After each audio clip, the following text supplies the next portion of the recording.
high anxiety, don't like to be bored. It's a problem. Why is it a problem? We need boredom. We need things that people consider mundane or simple or really not worth the time. Let's figure out why.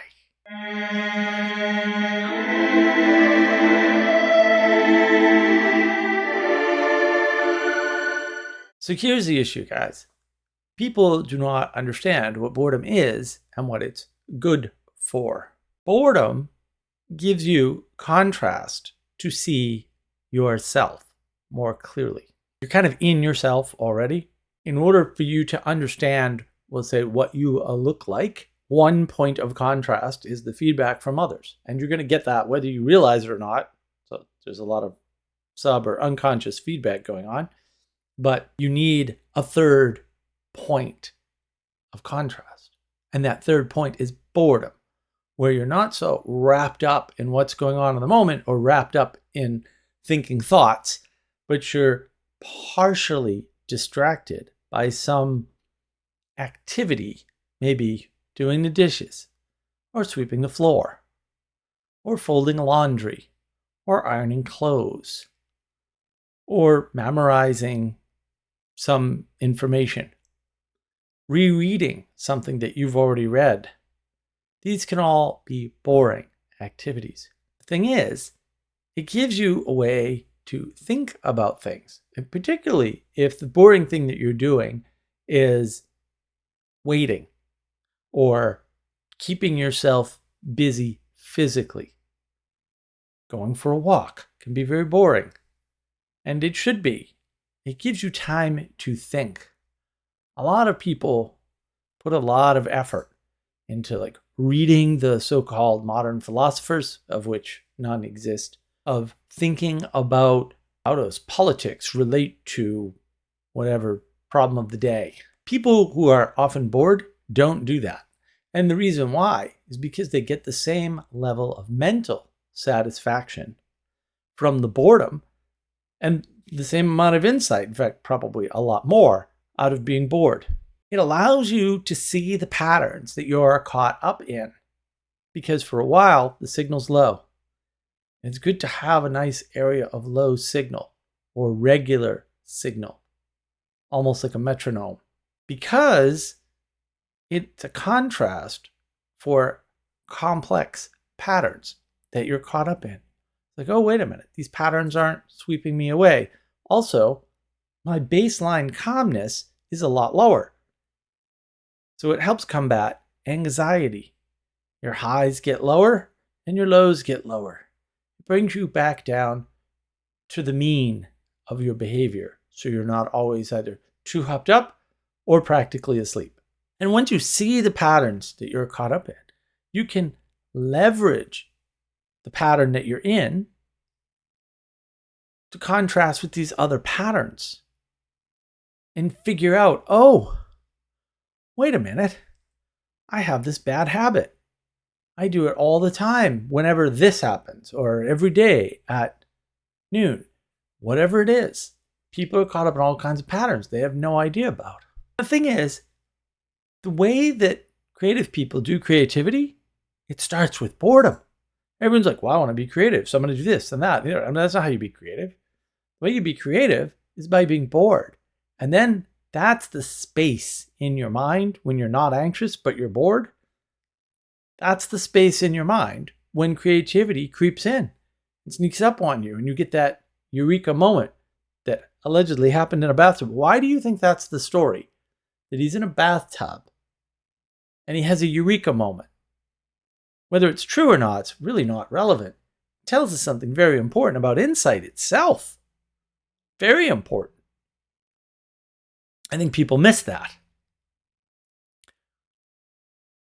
And the thing is, it's in the quiet spaces in your mind that not only great ideas crop up, not only do you reduce your anxiety, not only do you contrast and see these other patterns that you're caught up in, but that's how you get to do things.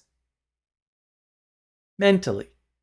Mental things that you get to do happen in the boredom, in the quiet spaces of your mind. That's where progress is made. That's where you put things together. That's why you have insights in the bathtub. That's why you have good ideas while you're in the shower. That's why the CEO doesn't work in the office 80 hours a week, usually. The good ideas come on the golf links. Just the way it is. Golf is very boring. And you can leverage that, right? There's a thing called the Pomodoro technique. You can look it up. I've talked about it before. The reason why it works is precisely this. You're busy, you quiet your mind. When you quiet your mind, that gives you space mentally for new ideas to come, for you to put things together that you otherwise would not have been able to put together, and magic happens. It's great. It's perfect. Pomodoro technique's very useful. I don't like the timelines they give. I think they're terrible. But everybody gets their own timelines of how much break versus how much real work. And it's been measured all over the place in labs. Pomodoro technique, you get more work done, using those tactics rather than just pounding away at something over and over again. All right. The pounding away also puts you in an anxious state. The more often you're in an anxious state, a state of being busy and feeling busy, the less you relax, the higher your anxiety will be generally, and the more it will go up instead of down. And you need to bring your anxiety down eventually, or you'll burn yourself out. It's called adrenal burnout. Right? You'll mess up your cortisol levels. It's not good. None of it's good. That's why you need boredom. Boredom is your friend. If you manage it carefully, and maybe at first you need a fidget spinner or whatever, but eventually you don't. You shouldn't. You need to wean yourself off those things and get to a point where you feel more comfortable and more safe to just sit in silence and let things come to you. When you're too busy, insight passes you right by. There's the insight and it's gone and you don't even notice because you're doing things. And that's the downside to doing things all the time. And I've said it before, I'll say it again. If you really want to know yourself, sit and stare at a blank wall in a small space for as long as you can.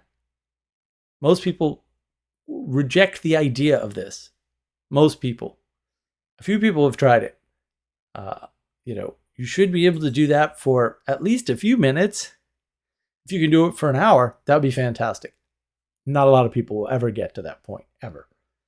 But if you need a goal, an hour staring at a blank wall in relative silence. It doesn't have to be complete silence, right? We're not trying to do some Eastern esoteric meditation practice. That's not what this is about.